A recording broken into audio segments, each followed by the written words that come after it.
41-year-old Penang-born businessman Jho Low is probably the most wanted fugitive, not just by Malaysia, but around the world. He stole billions from an entire country, partied with Paris Hilton, dated Miranda Kerr, gifted a Picasso to Leonardo DiCaprio, bought a $250 million yacht, then he vanished. Rumors say he changed his face with plastic surgery and hides under the protection of one of the most brutal regimes in the world.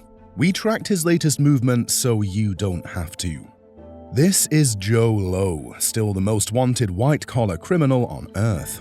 I like to plan my evenings and make sure that I always go to the best parties. Jho Low used the billions he stole to buy Hollywood connections, real estate, yachts, and silence. He partied with celebrities, hid behind fake companies, and moved money so fast no one could catch him. But for now, it's not just Interpol after him. The internet has joined the hunt. Crypto communities, online investigators, people tired of watching guys like him get away with it. A digital bounty that grows every day. And he needs to hide in places you wouldn't wish on your worst enemy. Or maybe you would. The question now isn't what he did, it's whether anyone can find him before he vanishes for good. For those who don't know Jho Low, here's the short recap. Born into a wealthy Malaysian family, Jho Low had access from day one. His father, Larry Low, later sentenced for contempt of court in connection with the scandal, ran a major investment company.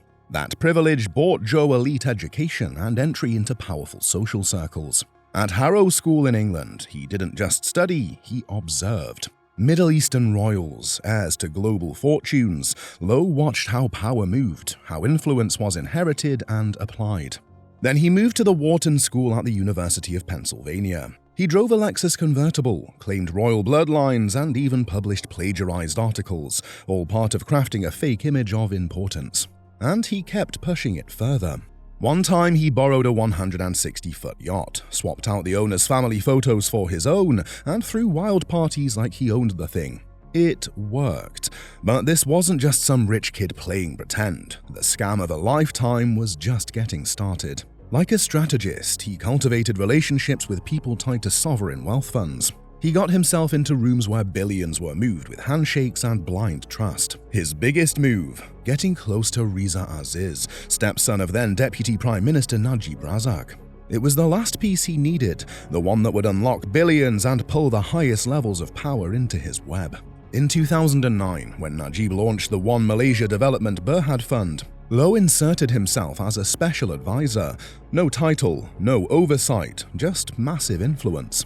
That same year, he brokered a deal between 1MDB and Petro Saudi International, co-founded by Saudi Prince Turki bin Abdullah Al Saud. It was pitched as a strategic partnership. In reality, it was a front. Investigators later uncovered that $700 million meant for development was secretly funneled to Goodstar Limited, a company controlled by Low. And his network didn't stop with Saudi royalty.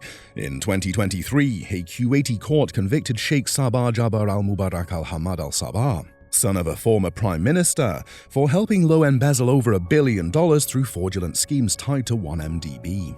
Low built a maze of fake companies, like Goodstar and Tanor, designed to look legitimate.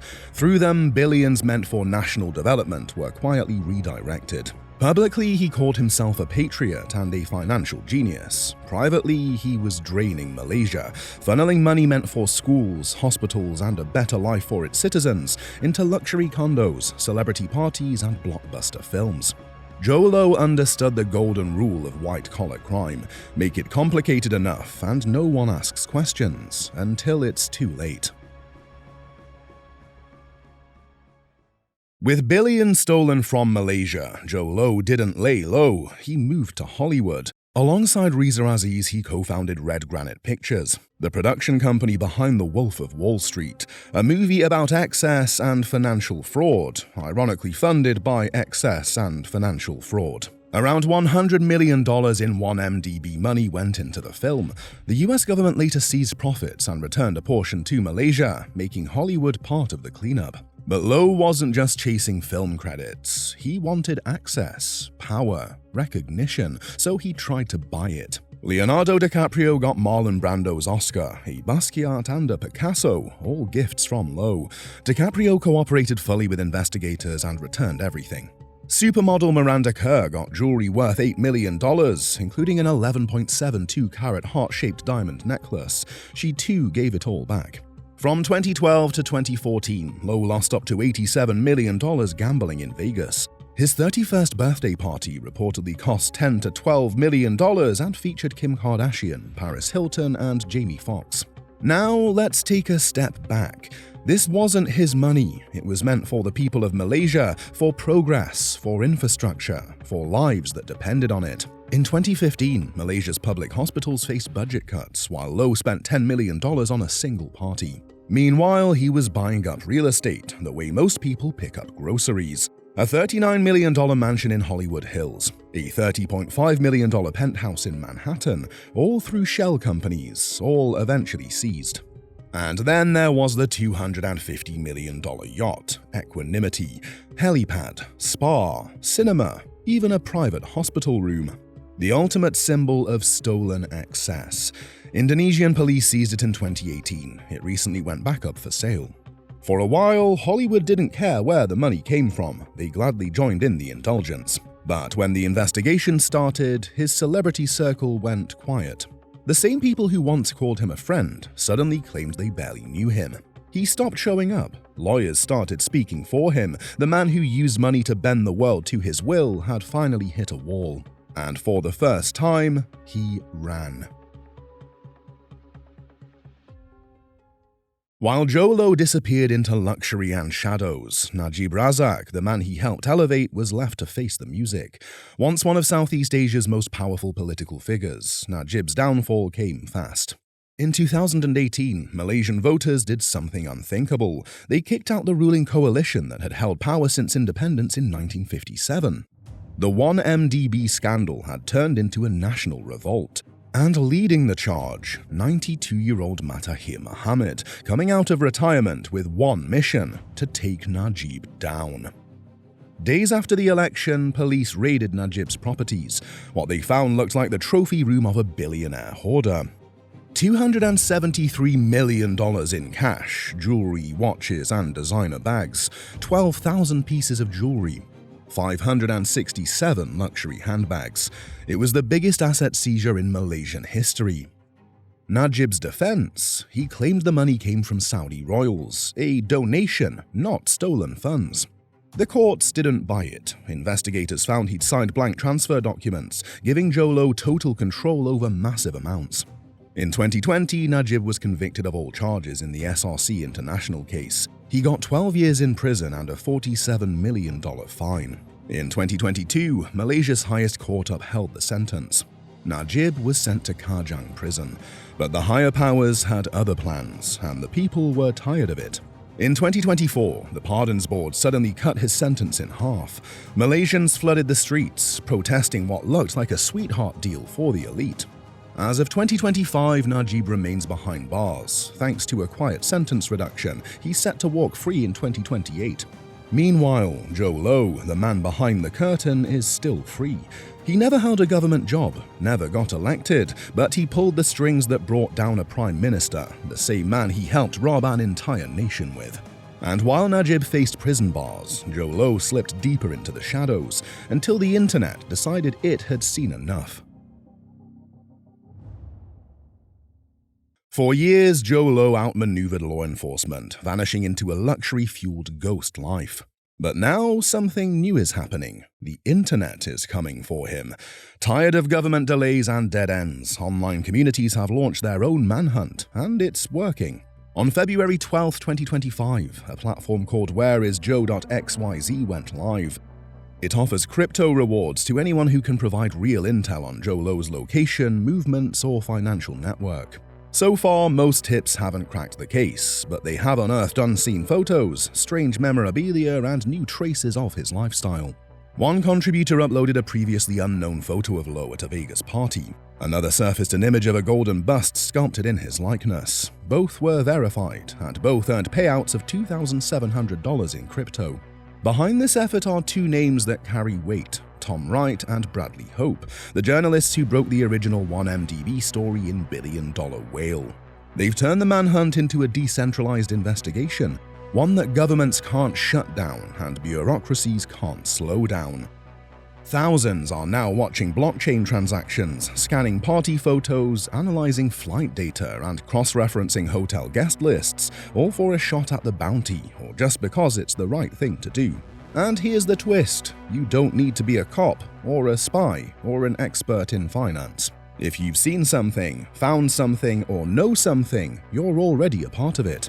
Some call it digital justice, others call it tech-fueled bounty hunting. Either way, it's closing in. Because when thousands of people are watching your every possible move, hiding gets harder, and staying hidden might be impossible. You can't catch someone who doesn't look like themselves anymore. According to intelligence sources and media reports, Jho Low underwent extensive plastic surgery in Taiwan, altering his nose, chin, and even the shape of his eyes. The estimated cost for a chubby face like his, around $20,000. The goal, to disappear in plain sight. It reportedly worked. His new appearance was said to be so different that facial recognition systems may no longer be able to track him. Since 2018, Jho Low has cycled through at least 5 different identities, all backed by slick, authentic-looking passports. He bought his way into St. Kitts and Nevis, then Cyprus, using their citizenship programs to travel freely and move money across borders. His St. Kitts passport alone gave him visa-free access to more than 150 countries. Both citizenships were eventually revoked, but not before they did exactly what he needed. In 2022, surveillance tech briefly flagged him in a Macau casino, but before authorities could act, he vanished again. His disguise was only part of the plan. The real protection came from politics. Behind the scenes, intelligence suggests Jho Low may be under state protection. Chinese authorities have reportedly granted him sanctuary in exchange for intel on Malaysian politics and Western business interests. More recently, former 1MBD legal counsel Jasmine Liu testified that Low helped her enter Myanmar in 2019 using a passport he arranged. That puts him in a country run by a brutal military junta, one known for shielding allies from extradition as long as the price is right. And yet, while the world speculates, Low's team still insists he's innocent, issuing legal statements while quietly negotiating immunity deals. His playbook has evolved: fake identities, crypto channels, and ground butler services. These VIP handlers meet clients directly at the airport, escort them through private terminals, and manage customs behind closed doors, letting the ultra-wealthy skip immigration entirely. Even with an Interpol red notice, Jho Low could cross borders without a stamp or a single question. And when all else fails, he applies pressure the legal way. In 2024, a critically acclaimed Netflix documentary about the 1MDB scandal suddenly vanished from multiple Asian platforms after legal threats. Malaysia's communications minister confirmed the issue was under review. In other words, someone powerful still doesn't want this story told. But even a new face and military protection may not be enough, because the way he's being hunted now breaks all the old rules. What happens when the internet doesn't just want justice, it wants revenge? How far can you go? The crypto bounty for Jho Low started as a digital workaround. No more slow governments, no red tape, just code, cash, and consequences. But now it's becoming something else. The Jho Low token isn't just part of a manhunt, it's the backbone of a system that doesn't answer to anyone. Submit intel, get paid. No judge, no jury, just proof, a smart contract, and an automatic payout. And it's working, but it's also getting messy. Reports have surfaced of phishing attacks targeting people close to Low, using personal details, relationships, and even deep-faked content to extract information. Some contributors to the bounty project now track blockchain patterns, compare facial analysis from random travel photos, and match guest lists to flight logs. No badge, no oversight, just an army of anonymous digital bounty hunters, incentivized by a token. The journalists behind the platform, Tom Wright and Bradley Hope, built it to expose a system that failed. But even they admit, this could set a precedent. What happens when this model gets copied? What if a decentralized bounty is launched on someone not convicted of a crime? Or worse, what if it's used for political targets? Legal experts already question whether any evidence gathered this way would stand up in court. The chain of custody is murky, the methods questionable at best, and yet the platform keeps growing. Former Malaysian officials have anonymously contributed to the bounty pool.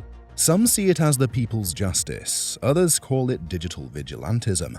Either way, it's clear the manhunt for Jho Low might have crossed a line. This isn't just about catching a fugitive anymore, it's about testing the limits of how far technology and people are willing to go when the system fails. Jho Low stole billions. He bought silence, loyalty, and time. And while Malaysia's former Prime Minister sits in prison, Low is still out there. Maybe in China, maybe Myanmar, maybe behind a new face, holding a new passport under yet another name. The only thing that's changed is who's chasing him. Governments failed, so now it's the internet. Crypto bounties, anonymous sleuths, a global swarm that never sleeps. It's a manhunt built by frustration and fueled by code. But this story isn't just about one conman. It's about what happens when someone has enough money to rewrite reality. Private jets, legal threats, ground butler services, facial surgery. In this world, justice isn't about guilt or innocence, it's about reach. And for now, Jho Low is still out of reach, but the net is getting tighter, and eventually, even billionaires run out of places to hide.